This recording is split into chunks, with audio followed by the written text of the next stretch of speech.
Here's the first question, and I'd like each of you to take a couple of minutes to answer it, and then we'll go on from there. So, Greg, what was your formal education, and what was your path to a career in marketing? Well, I grew up in Bergen County, up in Westwood, and I played baseball and a couple of other sports in high school, and I wanted to kind of make a career out of that if I could. Now, I knew I wouldn't be able to do that on the athletic side, as you can see, but I thought maybe I could do that on the broadcasting side or the off-the-field side. And I had the opportunity to go to Fordham University, which is up in the Bronx, and when I was there, I went to the radio station there on campus. That was one of the first things I did when I got there, just to follow up on what these guys were talking about before. So I worked at the radio station there when I was in college, and we did the Fordham University games on the radio and on the internet when we were there. And from there, I had a chance to work at a couple of other places when I was in college. One was CSTV, which is called College Sports Television. It's now called the CBS College Sports Network. And I worked at a couple of other spots. And eventually, I got a job with my current employer, the Lakewood Blue Claws. How many of you guys are from, or have ever heard of the Lakewood Blue Claws? We're a minor league baseball team. We're down in Ocean County, in Lakewood, obviously, about 40 miles south of here. And there, I wear a lot of hats, one of which is the one I like to wear the most, broadcasting the games, but the more important one is I do a lot of our marketing work. So that includes our social media marketing, our Facebook page, our Twitter page, all of our email marketing, and then other miscellaneous marketing, and then we place a lot of like radio advertisements and things like that. So it was kind of a secondary thing for me. I took some classes on marketing and things like that when I was in college. I'm glad I did, and it really prepared me for what I do today and what's the most important part of my job today. Very good. Thank you. Thank you, Greg. Andre, tell us about your formal education and your path to a career in marketing. Good morning, everyone. My name is Andre Paquin, and I started out very differently. I actually am not a marketer, okay? So I'm sitting on a panel talking about marketing to you, but I don't have any degree in marketing. I started out, and I'm an artist, okay? In high school, I took probably 2, maybe even 3 years of art class. My art teacher recognized I had some talent. I also grew up, if anyone knows where Messina, New York is, it is about 90 miles south of Montreal on the St. Lawrence River. My name in French is pronounced André Paquin, and I played hockey for 17 years. I played hockey, in fact, all the way through high school and into college. I played for 4 years there as well. So in my college education path, kind of started with, I was looking for a school where I could continue to play hockey and then had a good art program. So I went to school at Rochester Institute of Technology, and my art teacher actually helped me find a place that I could interview and that had a hockey program. So I was grateful for him for that kind of guidance, and he helped kind of mentor the start of my career in that direction. So now, why am I involved in marketing? I've been involved with marketers for 33 years now. Marketers have always been my clients, I guess. I've worked for big companies, in-house, managing, and I was an art director, creative director, working in marketing communications for big companies like Wells Fargo, like Kraft, General Foods, Nabisco, International Playtex. So I've gotten the corporate side of my career, understanding the internal workings of large corporations and how they manage their brands and how they market those brands. On the flip side, I've spent half of my career on what I call the agency side. I've worked for small agencies, for large agencies, and I kind of found my calling maybe about 15 years ago when I took a job with a company called Interbrand, a global branding and corporate identity company. They're based in New York, but they had offices in 23 locations around the world. I had an opportunity to work for them. I managed one of their offices in Cincinnati because their primary client was Procter & Gamble, and I knew a lot about packaging design. And I also had some management experience having come from the corporate side. I did basically put together and was responsible for a 20-person office. At about the time Macintosh computers were introduced to the market by Steve Jobs and the rest of Apple Computer. Funny story, true, back in the early 80s, my wife and I went to Aspen, Colorado to a design conference it was all about innovation and the future. They had speakers like, if anybody knows who Arthur C. Clarke is, he's a very famous science fiction writer, and they had some people who were like the leaders in their industry talking about what the future of their industry was like. There was this young kid about my age, who was maybe about 25, 26 at the time, in jeans and a white shirt and a bow tie.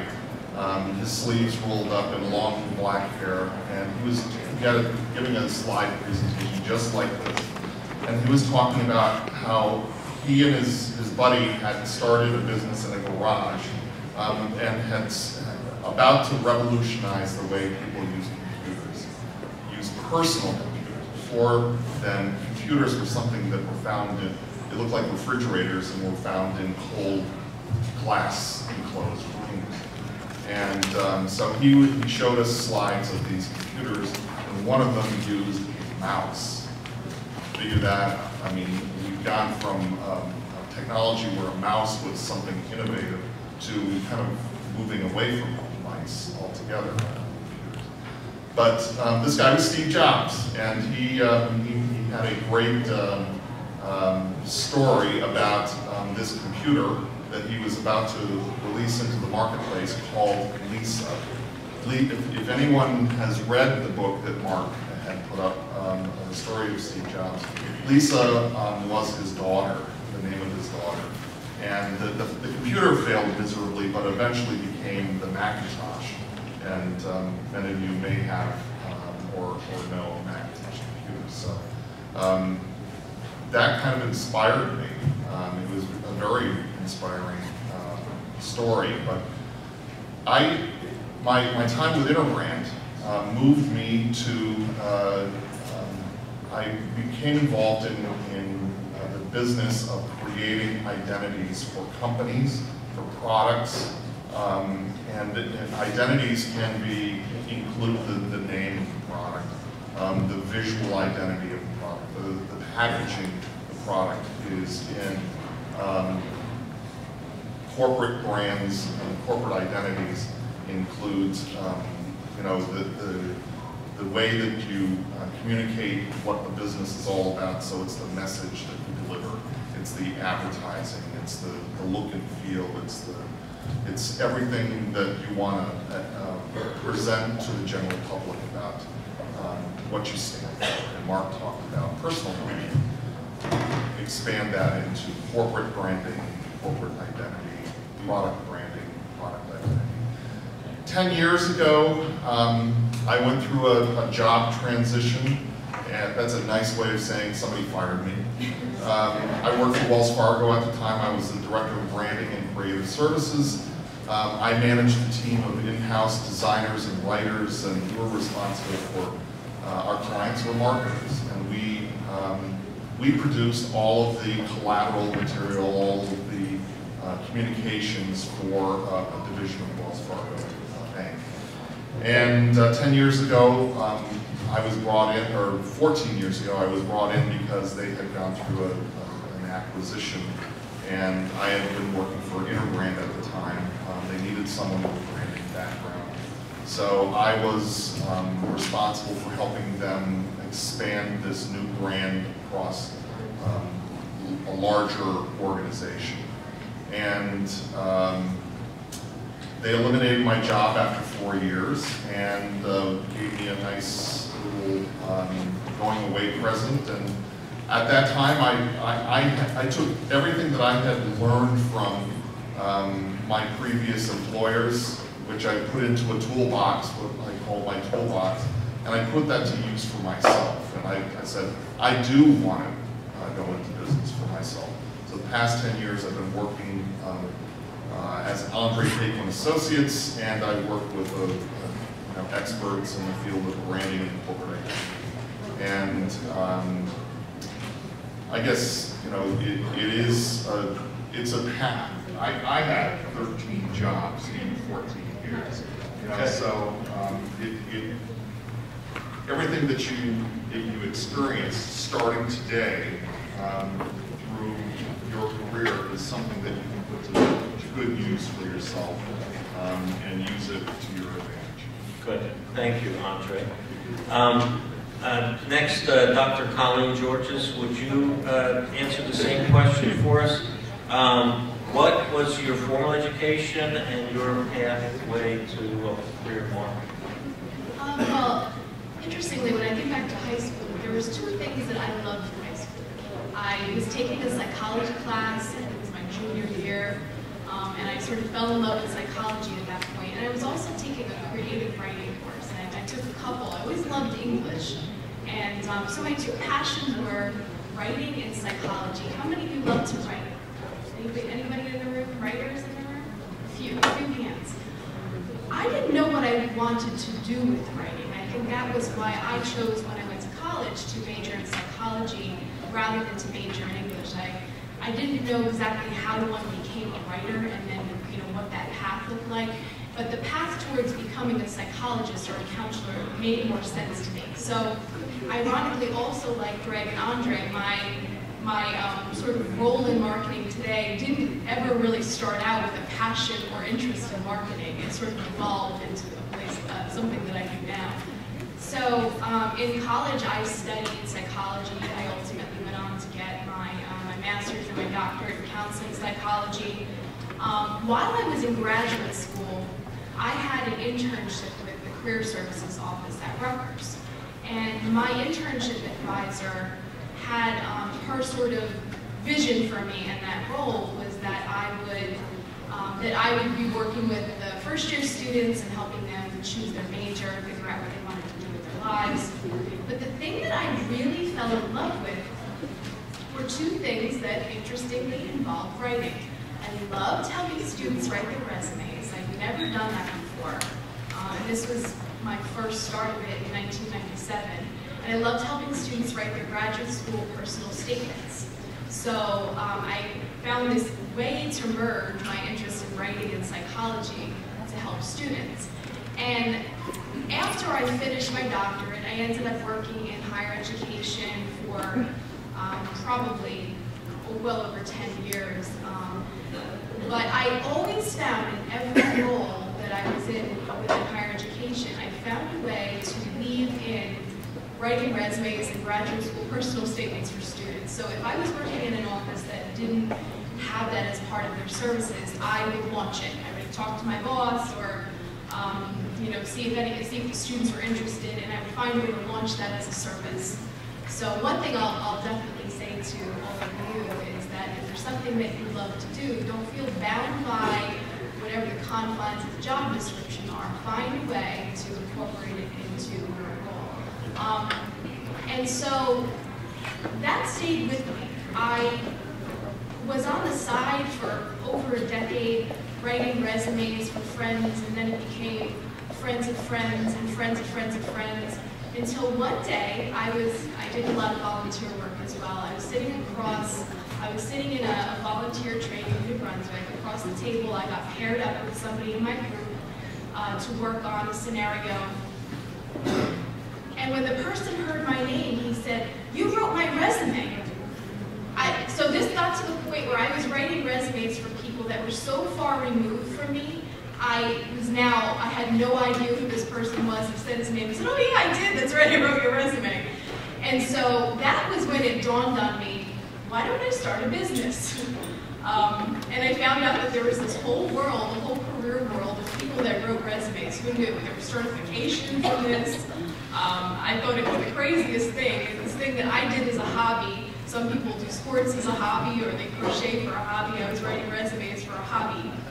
And so I launched a business. And that became something that I loved so much that I decided to leave my full-time career in higher education and do the business full-time. So the interesting piece of it is that I don't think that I ever really understood initially that what I was doing was marketing. But ultimately what Mark DiBenedetto was saying about personal branding is essentially what I do for a living, is I help people to figure out, what do you stand for? What are you passionate about? What are your values? What are your skills? What do you have to offer? And help to package that on a piece of paper. And also as Mark was talking about, to do that on LinkedIn, to understand how to use Twitter, how do you use social media, and how do you brand yourself both on paper and online. So my role in marketing is really to market people, so to package people. But the other side of it really is that, as I'm sure Andre knows, and anybody that has their own business, when you have your own business, you have to market yourself too. So you have to figure out who is it that you're trying to reach. What is your mission? What is your message? What customers do you want to work with? What customers do you think would be most comfortable working with you or working with your company? And for me, with a counseling background and a psychology background, I think the thing that was most important to me was that if I was going to be marketing myself, I really wanted to market myself to people that would want to have a personal touch, that would want to have that one-on-one relationship with a resume writer or career coach, that weren't looking for a big corporate place that you were just going to send your information to and somebody would just pump you out a resume in a couple of days. I wanted to have a relationship with my clients. I wanted it to be a long-term relationship where they could come back to me in the future. I also do interview coaching, so I help people market themselves also in person, in interviews, and I do career coaching as well. So I did basically taught myself search engine optimization. I read a lot of books on marketing business, a small business, particularly a career coaching resume writing business. So a lot of self-teaching, and designed a website and learned how you convey a message to the people you're trying to reach, figure out who your target market is, and so a lot of my marketing for the business also is self-taught. Okay, very good. Thank you, Colleen. It's an interesting panel, as you can see. We've got sports and entertainment marketing with Greg. We've got brand management, positioning, and strategic planning with Andre, and personal branding with Dr. Colleen. Now, it's and the other thing about these stories, I hope that you're able to take away, is that there's not always a very direct route that your life follows. Sometimes the route has some twists and turns, but you get there in the end. And hopefully you get to a place where your heart can sing and you can be that person that you were created to be. I got another question for the panel, and one thing just before that. Colleen mentioned one thing I don't want you to not hear. One of the things she mentioned is that in her career, she was self-taught. You hear your teachers tell you that part of today's educational process is that you become a lifelong learner. This is a challenge, but it's something that can help define you and can help you discover yourself. Lifelong learning is something that you should commit to. Make a promise to yourself that you just, you're not going to hit a spot in your life where you say, no, I'm done, I've learned everything I need to know. Just keep going and you can rediscover, reinvent. It makes life very enjoyable. Okay, so here's another question for the panel. And Greg, why don't you start us off? What part of your career do you enjoy the most? Well, when I started with the Blue Claws, I started as an intern as the #2 broadcaster, so we do the game on the radio. And the guy I worked for ended up leaving at the end of the season, and or ended the next season. I missed a year there, and then they brought me back full time. And basically, the way the job was described to me by my boss was, you work for me from 9 to 5, doing mostly marketing stuff, and then we'll let you broadcast the game at night. So that seemed like a fair situation for me, and I've done it for a couple of years now. But over the years, one of the things that has kind of grown on me was the specific ways that we can reach a different group of people and different groups of people throughout, baseball season. So our season runs from April through September. So here in early February, we're gearing up. We're 58 days away. I'm supposed to have that number off the top of my head at all times. 58 days away from opening day, and what we sell with the Blue Claws is fun. So if you want to go see the best baseball players in the world, you're going to go see the Yankees or you're going to go see the Mets. But if you want to have a pretty good time, a really good time, for $10 or $7 in your case, because you guys are kids, you're going to come see us. So what we have is so many different things for different people. And one of the trickier parts for me is to be able to reach each individual group of our fans with something that would be of use to them. So for example, let's say that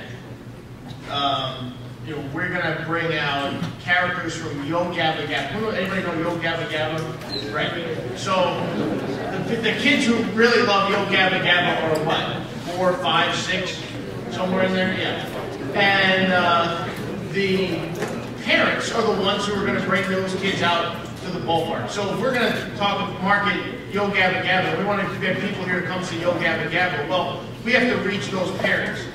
That might be a different group of people, in fact it usually is, than the people that are going to come out to our ballpark on a Thursday night where we have dollar beer. You guys don't appreciate that yet, but you might at some point, where we have dollar beer nights, and we want to have the kids that are 23, 25, 28, that don't watch Yo Gabba Gabba, don't know who Yo Gabba Gabba is, and don't want to.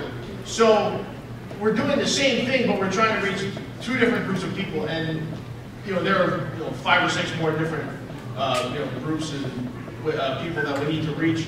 So that part's kind of fun. And then along the same line, but instead of reaching people, reaching businesses, we do, when you guys come to any baseball game or go to any baseball game, you see signs, right, throughout the ballpark. And Wells Fargo, at one point, had a sign with the Blue Claws, or any number of companies, Coca-Cola, radio stations, etc. So our staff, myself, this is another part of my job, we deal with all these companies, and then we want to help them grow their business through us. So essentially, we work as marketers for ourselves, for the Blue Claws, but we also assist in marketing for these companies and come up with different ways that these companies can grow their business through our fans, and it becomes a mutually beneficial arrangement. So let's say a company wants to reach parents of young kids. They're going to partner with us on something like a Yo Gabba Gabba Day, and we can do different things like that. Let's say they want to reach young adults. Well, we have different ways that we can reach them. Let's say they just want to grow their brand.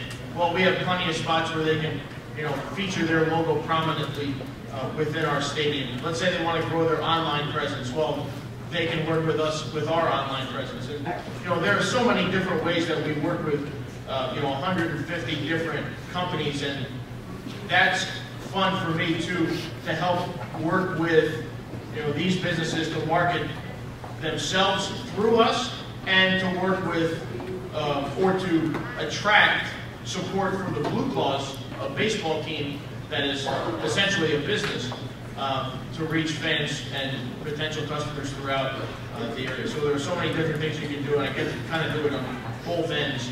And that was something that I don't know that I was really prepared for when I started here 4 or 5 years ago, but kind of grown into it now over the years, and I feel pretty good about what we've done over the last couple of seasons, and we keep going. One of the things that I do every August and into September is make out we do what we call corporate proposals. So let's say I'm just going to make up Joe's hardware store as an example wants to market with work with the Blue Claws. So we'll come up with a proposal for Joe's hardware store with a couple of different things, and I'll make cool graphics and put their logo on the scoreboard or on the outfield fence. And put players out there using Photoshop. That's one of the things that I taught myself over the years. So that's another thing. You're never stop learning. And that was something I taught myself. But anyway, so we'll do that, and we'll make a fancy proposal with all these numbers. Hey, we've been in existence for 12 years, but all 12 years we've led our league in attendance. Or last year we got our 5 millionth fan. We want to feature all these different things. So we want a beach theme, so we'll put Blue Claws logos on surfboards and beach balls. And there are so many different ways that we go about marketing us, marketing other people, and marketing to our fans. So the wide variety of experiences that I get to have and the creativity that I get to have, I would say that's definitely the most fun and unique part of what I do. Okay, great. Thanks, Greg. And Greg reminded me of a saying from a very famous salesperson, a gentleman that I learned from. His name is Zig Ziglar. And if you are interested in sales, I'd recommend you read his book.